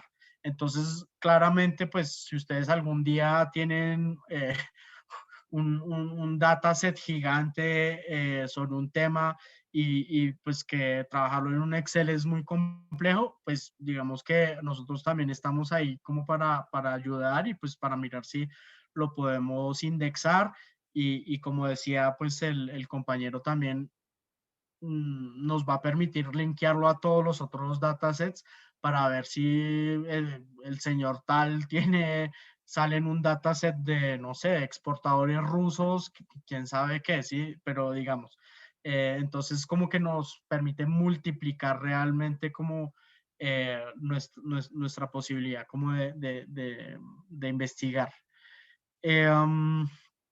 Entonces, pues bueno, acá rápidamente, pues digamos que esto es lo que uno termina viendo y pues digamos que ahí pues ya puede empezar a mirar distintos temas, o sea, si me interesa un email en particular, por ejemplo, esto es como un link de datos, pues está en ruso, no, no está tan hecho para nosotros, pero digamos que pues para un ruso, pues bueno, y acá un poco como cuál es el futuro un poco tecnológico que vemos. Es un proyecto medio loco, no sé si están dando o no, pero eh, casi que es un poco empezar a identificar patrones. Lo que hemos visto es que muchas veces si un rumano hace algo en México, es probable que él se lo haya copiado a otra persona en otra parte y claro, va evolucionando, pero hay unos patrones de lavado o por ejemplo cuando vemos datos bancarios empezamos a ver que todo funciona digamos de manera muy similar, se venden servicios y ese servicio puede ser como una empresa offshore, un banco en tal parte y un contrato. Eso puede ser un patrón, ¿sí? O sea, en nuestra investigación lo vamos a ver una vez y lo vamos a ver otra vez y lo vamos a ver otra vez en varios casos, ¿sí? La idea es que en un futuro, no sé en cuánto tiempo, se pueda empezar a hacer una identificación de patrones donde a través de computadores que están buscando bases de datos puedan identificar solos. Tenemos, estos son los contratistas de Colombia. Aquí tenemos el registro de personas que tienen empresas offshore en, no sé, en Luxemburgo, digamos, y además le metemos este otro elemento que es una cuenta bancaria en Suiza. O sea, dame, dame toda la gente que tenga este patrón. Digamos que esto quiere decir que es indexar una cantidad de información demente, no sé si se logre, yo no estoy como detrás de eso, pero es como un mundo ya fascinante un poco de cómo la tecnología, pues, o sea, como uno ve que lo de los algoritmos, todo esto que, pues, digamos que hace años Google, Facebook, etcétera, digamos que aplican todas estas tecnologías y en el periodismo hay gente pensando en eso, hay gente con ganas de también pues apropiarse, aplicar todas estas tecnologías de algoritmos, de grandes bases de datos masivas al periodismo de investigación en este caso. Entonces, pues yo creo que hay mucho campo, o sea, Juliet pues me preguntaba que en qué, pero pues yo no sé, o sea, realmente yo creo que hay gente que puede venir de mundos no tradicionales del periodismo y que pues pueden ser unos duros en algoritmos y en no sé qué y van a terminar trabajando con periodistas. Entonces es también la colaboración más allá de pues de los países, de los intereses, de los saberes, pero también un tema multidisciplinario donde no hay que tenerle miedo a trabajar con gente que a priori no sería pues del mundo del periodismo, pero pues puede ser genial uno decir, pues trabajemos con un biólogo en esto, sí, o sea, como pensar lo colaborativo de manera mucho más amplia. Entonces, bueno, la parte un poco la aceleré, pero pues para ver si logramos hacer el otro ejercicio, pero bueno. No sé si hacemos una pequeña ronda de preguntas. De la ronda anterior creo que quedaba Lucía Castro de Argentina, entonces si quieres, Lucía, de una vez, antes de entrar al ejercicio. Ya está, no podía prender el micrófono. Gracias, primero por todo lo que nos contabas, re interesante. No, la pregunta que tenía, claro, capaz que me quedó un poco con respecto al primer bloque, y era bastante cortita. ¿Cómo saben cuándo parar? ¿Cuándo es momento de decir, bueno, hasta acá llegamos? Porque digo, es tan grande y hay tantas cosas que, ¿cuándo definís, bueno, hasta acá tenemos suficiente, publiquemos? Sí, es difícil, es una pregunta muy buena porque pues uno entre más investiga, más consigue y más dice, no, me falta, me falta. Entonces, digamos que yo creo que es importante, pues obviamente partir con una hipótesis fuerte, ¿sí? O sea, decir, ¿qué es lo que quieres demostrar? Y eso es lo que te va a decir, pues ya lo ven, o sea, por ejemplo, ahorita estamos en una investigación y todavía esperando derechos de petición, o sea, y podríamos esperar 6 meses más y seguir investigando y seguir encontrando cosas, pero tuvimos la discusión hace 2 semanas como decir, pero bueno, ya tenemos demostrada la hipótesis inicial, después podemos eventualmente buscar más cosas, hacer una segunda parte, lo que sea, pero a lo que vinimos también, ¿no? O sea, entonces una hipótesis fuerte que es como, no sé, o sea, la familia del alcalde se está enriqueciendo a través de contratos públicos, ¿sí? Y claro, después puedes empezar a mirar y no, es que además tienen empresas en Panamá y no sé qué y tal. Pero digamos que un punto que te va a decir ya es como, bueno, pero tú ya tienes esto demostrado, entonces dale, pues. Pero pues es un punto que a veces es difícil, uno dice, no, pues esperemos una semanita más a ver si llega algo, pero digamos que sí, o sea, yo diría que eso es como lo que debería decirle a uno ya, pare, en teoría, ¿no? Después en la práctica a veces es más complicado. Muy bien, Nathan. Pues entonces, creo que no había ya, después de Lucía no teníamos ninguna otra pregunta, entonces, pues adelante. No, pues yo quería hacer un ejercicio, pero digamos que la introducción es un poco más de presentación, pero bueno, la idea y es un poco divertido, es un poco cómo harían ustedes para lavar $1.000.000. O sea, cada uno pensar, pues no sé, igual pues podemos mirarlo, pues si me quieren mandar más adelante, si no tenemos tiempo, pero un poco cómo se lava dinero, les quería explicar un poco más o menos mecanismos básicos de lavado de dinero y cómo harían ustedes para lavar $1.000.000. Entonces, ya espera,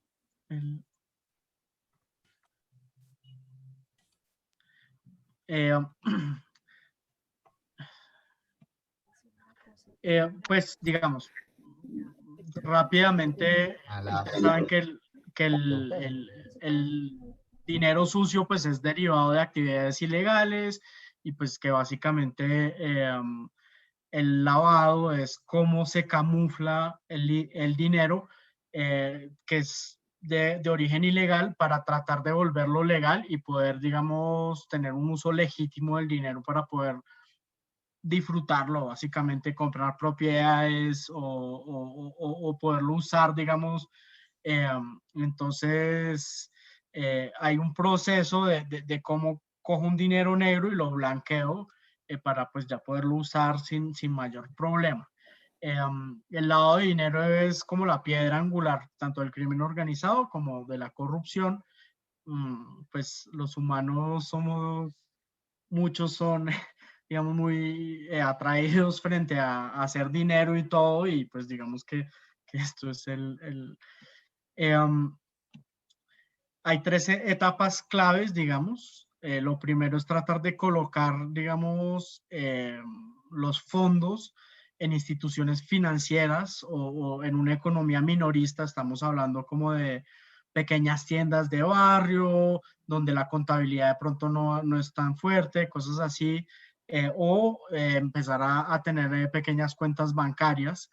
Y luego básicamente se estratifica, o sea, se trata de mover ese dinero de diferentes maneras. Puede ser con empresas falsas, por ejemplo. Entonces yo le vendo a esta me vende a esta, para que se vaya perdiendo ese rastro, digamos, original del dinero sucio.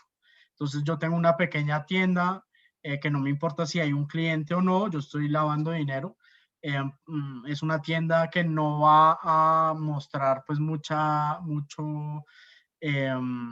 o sea, va a ser algo discreto, un pequeño hotel o algo así, y va a empezar a facturar, y en esa facturación ahí es que yo puedo empezar a lavar dinero, y en esa facturación en mi hotel le va a comprar a un restaurante que es también mío, pues, o que yo controlo, digamos, y ahí pues se va a empezar a hacer un intercambio financiero, aunque pues no solo sea sobre el papel, y pues lo vamos a poder ir lavando el dinero, y ya después cuando ya el dinero ha sido, digamos, estratificado suficientemente, pues ya se puede empezar a integrar, y a mí ya ese dinero me queda como un beneficio de mi hotel, y yo con eso pues ya legítimamente puedo ir a comprarme una mansión o lo que sea, un apartamento, porque pues es fruto, digamos, de un ejercicio económico legítimo, ¿no? Finalmente.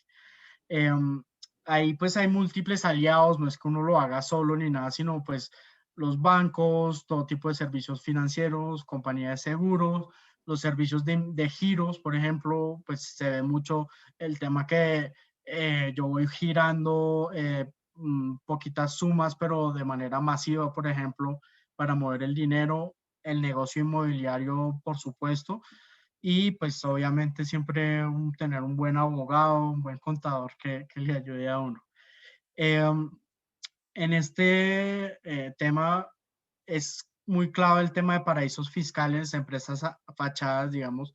O sea, paraísos fiscales son importantes por el tema de impuestos, entonces vamos a ver en paraísos fiscales muchas empresas grandes o multimillonarios de nuestros países que están allá, pero eso es porque no quieren pagar impuestos, que es un problema, pero también porque son muy poco transparentes, entonces no se puede saber quién está detrás de esa empresa en muchos países, es muy difícil saberlo. Entonces es una empresa de papel que a mí me permite o esconder dinero a través de la empresa, o justamente poderla usar para hacer transacciones falsas y cosas así. Sí, pues mover dinero, controlar también propiedades. Entonces yo tengo un jet, pero pues yo lo uso, pero el jet está a nombre de una empresa en Islas Caimán, y nadie va a saber nunca que ese jet es mío, ¿sí? Entonces pues también impuestos, pero también por otras razones ocultar, digamos eso. Triangular pagos, lo que yo les decía, o sea, por ejemplo, una empresa grande, eso es un caso en Panama Papers que yo identifiqué, una empresa grande colombiana, para no pagar impuestos, tenía una empresa fachada en un paraíso fiscal, y esa empresa le facturaba por millones de dólares de asesorías y de servicios que nadie estaba verificando si realmente se dieron.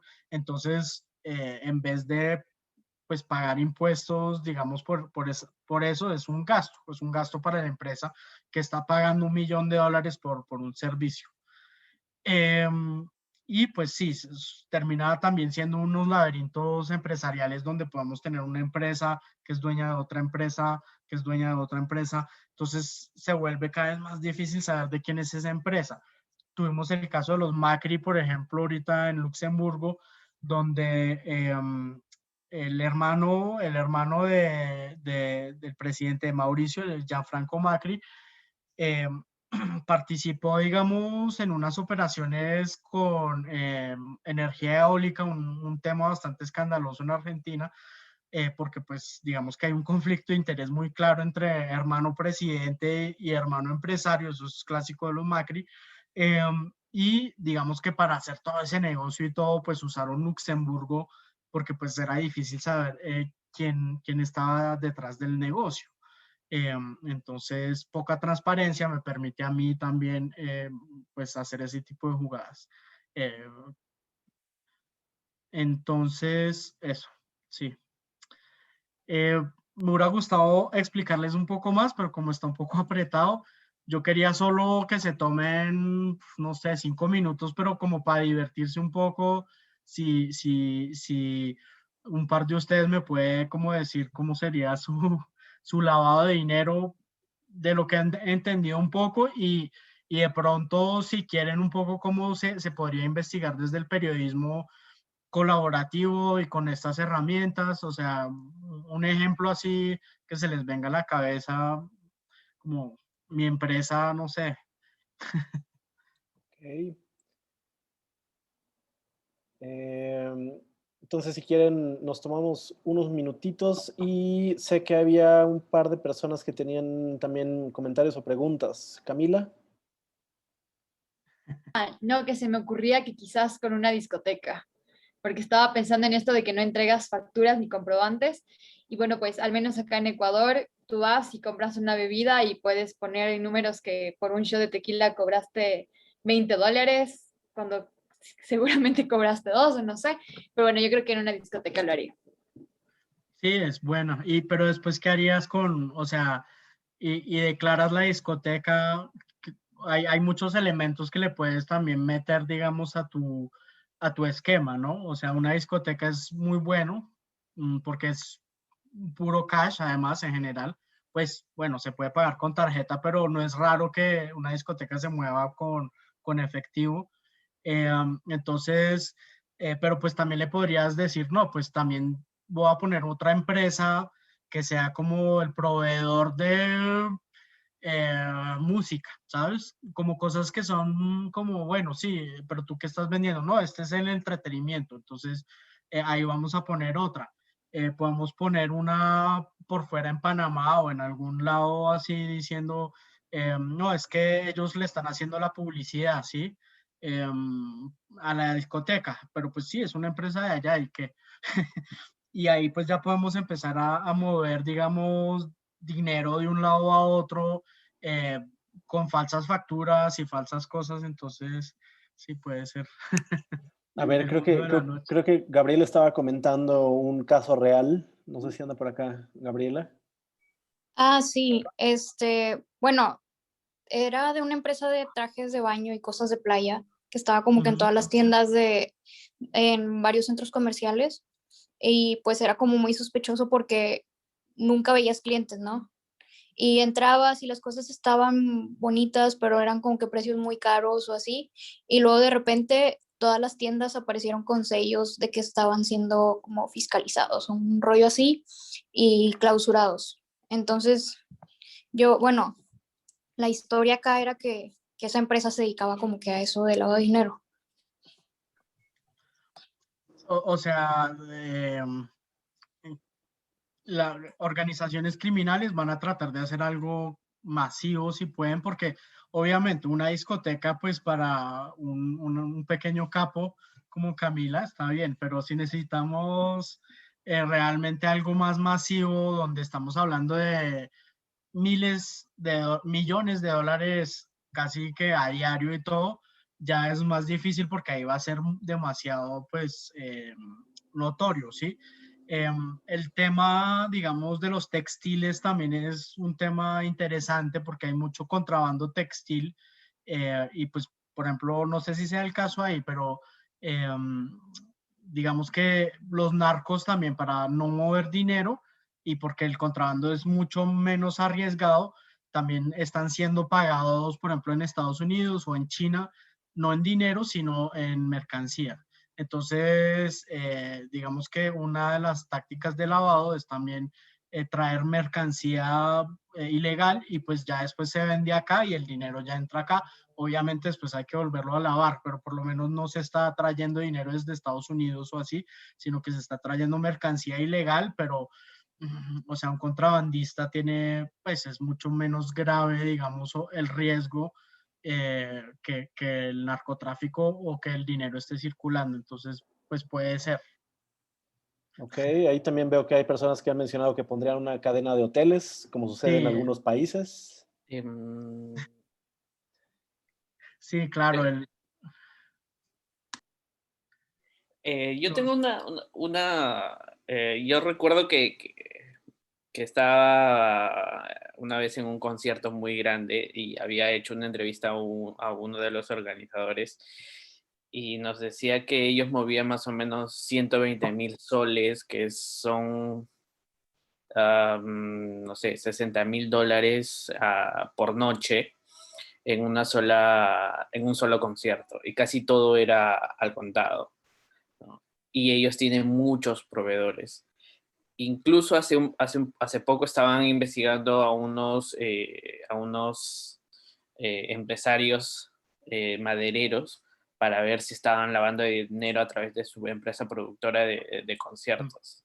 Creo que ese era un esquema que me parecía interesante, no lo había visto antes. Es interesante y a mí, de hecho, me habían contado que incluso el negocio de la música puede ser un buen lavadero. O sea, pues, no sé, un reggaetonero de estos, pues, mueve plata y pues mucho se mueve por tema digital, o sea, vistas de YouTube, tal, y pues realmente yo no creo que o sea, acá nadie está muy pendiente de pues cuánta plata le está entrando por YouTube a alguien, ¿sí? Entonces, digamos que el mundo del entretenimiento y todo creo que también es bastante interesante. Entonces, pues podemos montar un grupo de reggaetón en Colombia, en Medellín, que es como la meca para Colombia. Y además hacemos tours en varios países y todo, y claro, o sea, puede ser una cosa bastante interesante. Muy bien. Álvaro tiene una pregunta. Álvaro. Sí. Buenas desde Bolivia. A mí algo que me da curiosidad es cuando estoy, digamos, viendo estos movimientos bancarios, informes que tú mencionabas a los que podemos acceder. O sea, ¿qué indicadores, por así decirlo, debería yo estar pendiente? O sea, esto no me cuadra, que me pueden ayudar a identificar nuestras empresas fachadas. O sea, sí, cositas recurrentes que tú hayas visto, digamos. O sea, digamos, una cosa obviamente es que llegar a extractos bancarios es muy complejo y necesita en general tener una filtración. Entonces, pues estaba el caso que decían como de la lavandería de Azerbaiyán, que básicamente es una filtración de miles de transacciones bancarias. Entonces ahí, digamos, habíamos hecho ese ejercicio. Yo no participé en la investigación, pero digamos que ahí uno empieza a ver como unas transacciones que por su cantidad o sea, la transacción en general dice por qué fue la transacción, o sea, compra de no sé qué y de cuánto, y la fecha. O sea, esos son como los 3 datos básicos de una transacción bancaria, ¿no? Cuando uno va a mirar eso, digamos, y que ve, por ejemplo, muchas transacciones el mismo día, pues digamos que es un poco raro, ¿sí? Sospechoso. O que todas las transacciones sean hechas por un mismo valor. Eso es muy raro, ¿sí? O que, digamos, una empresa de muebles esté haciendo unas transacciones de cosas que son, pues, básicamente facturas falsas, pero de cosas que no tienen nada que ver. O sea, cosas como, no sé, o sea, una empresa de muebles comprando motores de carro, pues son cosas que uno dice, no, esto es raro. O sea, digamos que es más un instinto que uno puede decir, no, es que si pasa tal y tal cosa, pues, pero es algo como de un instinto. Eh, Ahora, ¿cómo podemos pues mirar empresas fantasmas? Pues claro, yo creo que acá todos, pues, o sea, es el tema del lavado, creo que somos todos familiares con eso en América Latina, pero obviamente, pues todos conocemos hoteles que están completamente vacíos o tiendas que uno ve que un restaurante nunca nadie ha pegado, o sea, un sitio que nunca ha pegado un restaurante y siempre son vacíos, pero vacío y todo, y te dura 3 años el restaurante. Uno, ¿cómo es eso? ¿Sí? Entonces esos son indicios. Yo me acuerdo acá, pues mi esposa está en el mundo de la gastronomía justamente, y hay un sitio que eran como un tipo que tenía como 20 restaurantes en un mismo sitio, y ella conoció a alguien que trabajaba ahí. y eso en un restaurante donde trabajaba, pues un restaurante argentino, uno francés, uno no sé qué, todo como, y cada uno tenía una cocina diferente, ¿sí? O sea, cada uno facturaba y hacía sus propias compras de manera diferente, y eso pues era como muy ilógico, y después pues se vino a saber que esto era de un exministro que está metido en lo de Odebrecht y todo, y pues era como, con razón, ¿sí? O sea, probablemente eso es como parte de lo que él estaba lavando dinero de esa manera.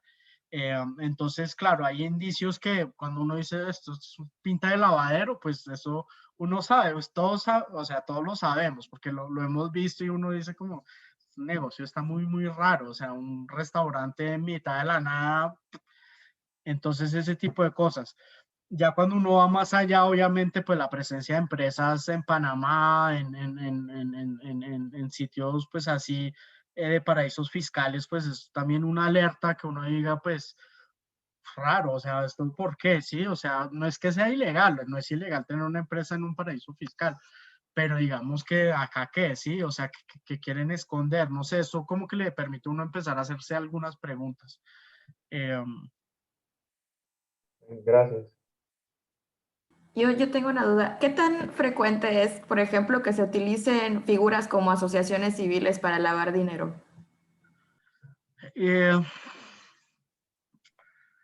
O sea, digamos que yo sé el caso, o sea, el caso colombiano, yo sé que sí se usaba mucho en una época porque les pedía mucho menos papeleo, digamos, contable y eso a la hora entonces era una buena táctica, digamos, para mover dinero sucio.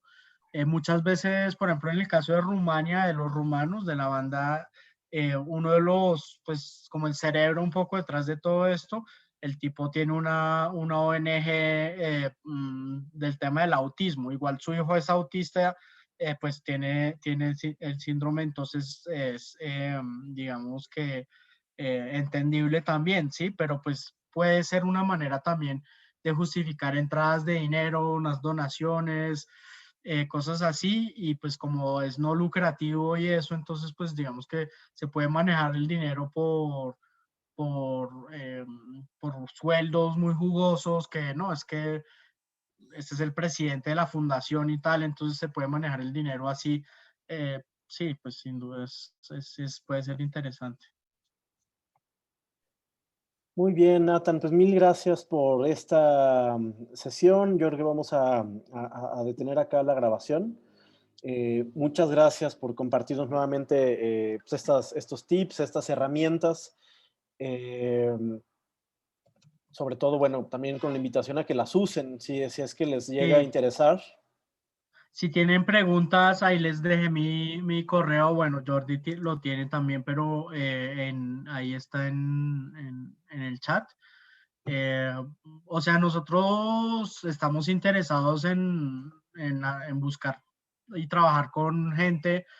Entonces, si ustedes creen que también tienen un tema que pueda ser de interés o pues puede ser una pregunta y pues yo les puedo pues mirar a ver si les puedo ayudar, pero pues también estamos interesados en hacer temas, en seguir pues trabajando estos temas y pues siempre estamos con las puertas abiertas para socios y para trabajar con gente, entonces pues no duden en escribir. Muy bien, Nathan, muchas gracias. Vamos a tomarnos la foto de registro. Voy a parar aquí la grabación. Y de hecho,